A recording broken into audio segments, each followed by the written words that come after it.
Você está ouvindo a Rádio Esther, uma comunidade de estrelas apaixonadas por histórias. Siga a gente nas redes sociais, @maister. Eu sou Esther Roxy, autora de Conectados pelas Estrelas, e vou fazer a leitura desse livro para vocês hoje. Preparados para se apaixonar por esses personagens? Então vamos lá. Capítulo 14. Ligando os pontos. O caos gerado pelo suposto envolvimento de Yara e Min-Sok estava criando uma segregação dentro dos fandoms de ambos os artistas. Uma parte começaram a apoiar o namoro dos idols, enquanto outros passaram a não suportar a ideia de vê-los juntos e acabaram se tornando haters do casal.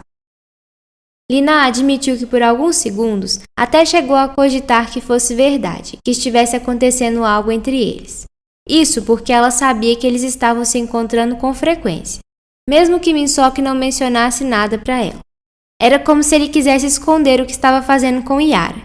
Mas ela contou que antes mesmo que pudesse sentir ciúmes, começou a desconfiar do que eles estavam tramando, o que não passava de uma grande mentira mal contada. Lina tinha morrido de ciúmes e não estava suportando a ideia de que eles realmente estivessem namorando.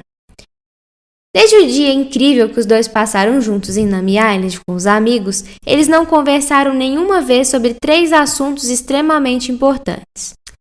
Por mais que às vezes pensassem sobre eles, tinha virado uma espécie de tabu falar sobre o envolvimento do Sr. Park com a morte de Junna, a revelação dos poderes de Lina e o que fariam em relação a Kiso.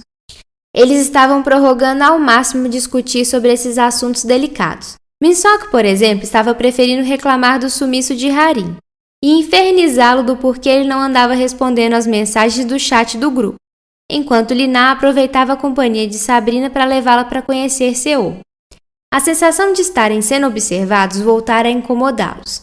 Era difícil de precisar se havia mais olhos monitorando os dois, além dos 70 pares que tinham sido contratados para vigiar cada respiro de Min-Sok. Em alguns dias, esses observadores começaram a se identificar, provando que não era apenas uma sensação.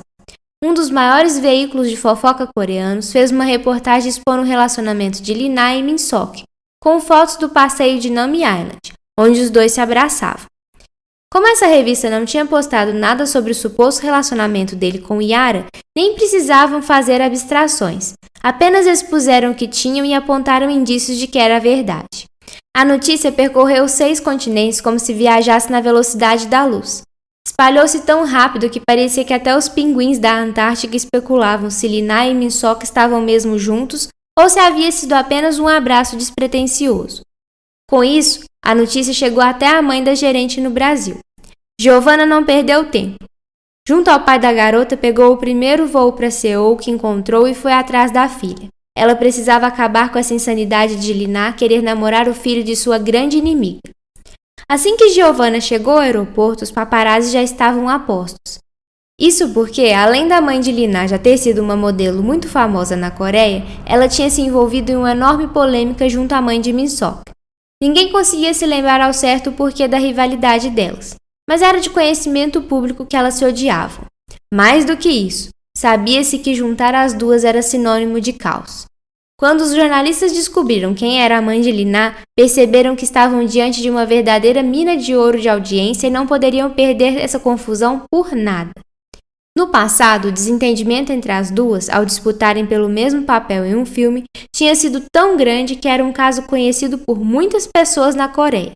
Inclusive, a maioria das pessoas atribuía isso à origem de todo aquele ódio entre elas. A fama de Min-Sok, somada ao seu suposto envolvimento com a filha da arqui-rival de sua mãe, se tornou o assunto mais comentado de todos. Muitos diziam que com tantas mulheres no mundo, ele fora escolher uma que deixava sua mãe desconfortável, e que isso era um absurdo. Aqueles que verdadeiramente faziam parte dos Soks tentavam apenas respeitar a vontade de Min-Sok, e a maioria tentava não se meter em polêmica. Boa parte do fandom ainda alegava que Lina era apenas uma amiga e insistia que o jornal costumava ser sensacionalista. Desde que a matéria foi divulgada, tanto Giovanna quanto Una não paravam de falar na cabeça dos filhos que eles deveriam terminar o quanto antes, mesmo sem eles terem confirmado o namoro para ninguém. Os dois tentavam ignorar toda aquela confusão ao máximo, mas por causa dela, mal estavam conseguindo se ver. Sr. Park estava reunindo coragem para resolver o caos que sua vida e sua empresa se encontravam. Lina se demitira e o prédio da Dreammakers estava transbordando de jornalistas curiosos para todo lado. Sem nem mesmo confirmar nada com nenhum dos envolvidos, Sr. Park decidiu emitir uma nota afirmando que medidas legais seriam tomadas para proteger a privacidade dos artistas da empresa, principalmente no que se tratava de espalhar notícias falsas sobre os mesmos.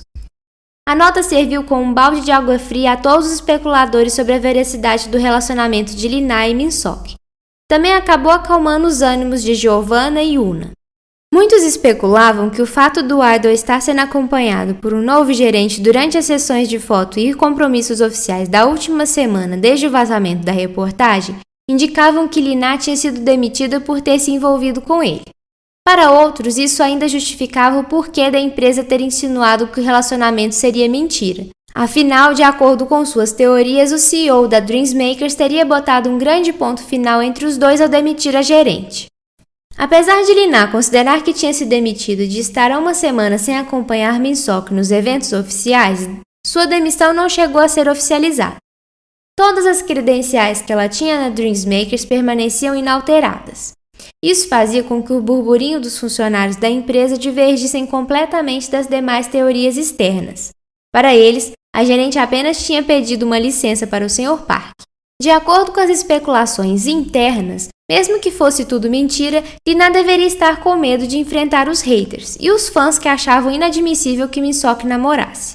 Talvez Lina tivesse subestimado os riscos de estar namorando alguém tão famoso. Mesmo sem ir na agência e estar evitando ao máximo encontrar com Min-sok, devido à pressão de sua mãe, ela sentia que a quantidade de observadores que cercavam sua casa aumentava a cada dia. Depois que conseguiu convencer Giovanna de que ela estava tendo uma reação desproporcional à situação e que sua casa já estava apertada demais para abrigar mais 2 hóspedes além de Sabrina, os pais acabaram voltando para o Brasil. A mãe de Lina deixou a Coreia com o aviso de que ela voltaria assim que soubesse de qualquer sinal de que Min-sok estava tentando seduzir a filha dela novamente. Min-sok estava ansioso para poder ver Lina o quanto antes. Quase 10 dias sem vê-la estavam deixando inquieto. Como ele era extremamente profissional, toda aquela agitação interna era imperceptível e ele permanecia perfeito nos ensaios e nos comerciais. Os preparativos para o comeback estavam a todo vapor e sua agenda estava recheada de atividades. Nos intervalos, sua atividade investigativa também continuava intensa. Mesmo acreditando na inocência do Sr. Park, Min-sok sabia que a gerente tinha razões sólidas para desconfiar dele. Só isso já era motivo suficiente para que ele fizesse uma visita ao escritório do CEO. Mas além da desconfiança da namorada, o Sr. Park vinha agindo de modo estranho desde o afastamento de Lina, e isso o incomodava ainda mais. O idol poderia usar suas credenciais para acessar a sala do Sr. Park, mas isso não teria a menor graça para um ninja espião como ele. O que ele mais gostava era sentir a adrenalina fazer o seu coração disparar. Então, naqueles últimos dias ele tinha estudado todos os horários do Sr. Park e todos os obstáculos que teria que passar para poder estar sozinho na sala dele, sem nenhuma testemunha. Medo era algo completamente desconhecido para Min-sok. Ele era tão corajoso e impulsivo que mal se lembrava do que tinha acontecido da última vez que invadira a sala de um CEO com aquele mesmo tipo de determinação. Min-sok escalou o prédio de mais de 30 andares da Dreammakers usando um equipamento eletromagnético. Os ímãs presos em suas luvas e seus tênis, em contato com as placas metálicas da lateral do edifício, permitiram que o idol subisse até o terraço com extrema facilidade. Além de uma flexibilidade fora do comum, ele também tinha apetrechos que ajudavam sua performance a ser excepcional. Do terraço, ele acessou o poço do elevador e desceu pendurado por cabos de aço que ele prendeu do lado de fora. Como já estava muito tarde, os elevadores estavam desligados. Para fugir das câmeras, ele provocou uma interferência eletromagnética nas câmeras do corredor. Depois de confirmar que estavam comprometidas, ele abriu as portas de pavimento do andar da sala do Sr. Park, entrou pelos dutos de ar e se norteou pelas direções que tinha da planta do prédio em seu relógio de pulso. Chegando na sala do Sr. Park, uma sensação familiar o invadiu. Parecia que alguém novamente estava atrapalhando o seu hobby ninja e cortando sua onda de adrenalina. Assim como no dia que ele entrou na Kisso, parecia que havia algo facilitando seu serviço de invasão. Dessa vez, era como se ele tivesse sido convidado a explorar a sala. Como se sua presença ali já fosse esperada. Em cima da mesa havia um círculo metálico com uma mandala de estrelas gravada. Wydell correu os olhos pelo piso e percebeu que o piso de madeira da sala do Sr. Park tinha um mosaico que correspondia à expansão do desenho do círculo. Observou mais de perto e percebeu que, pressionando levemente, havia um local que o círculo se encaixava perfeitamente. Quando o círculo se encaixou, o mosaico no chão se abriu, revelando uma grande escada em espiral. Corajosamente, Minsock desceu as escadas. No andar secreto da sala do Sr. Park tinha um aconchegante e espaçoso estúdio com uma vista deslumbrante da cidade. Era como um apartamento confortável para os momentos em que o Sr. Park não tivesse condições de ir para casa descansar, repleto de instrumentos musicais por toda parte. Wydell estranhou, pois estava longe de ser o que ele esperava encontrar ali. Ele prontamente percebeu que a única luz que estava acesa iluminava um pequeno e comprido armário, como se fosse um holofote sinalizador. Minsock sentia certa resistência a seguir as pistas colocadas. A luz parecia gritar para que ele olhasse para a estante. Parecia uma armadilha. E como um ninja experiente, ele não poderia cair nela. Obviamente, Wydell vasculhou todo o apartamento antes de se dirigir à parte iluminada. Chegou até mesmo a abrir a cauda do piano para inspecioná-lo. Após não encontrar nada suspeito, ele se sentiu um pouco ofendido, já que como um excelente ninja ele não precisava de toda aquela suposta ajuda.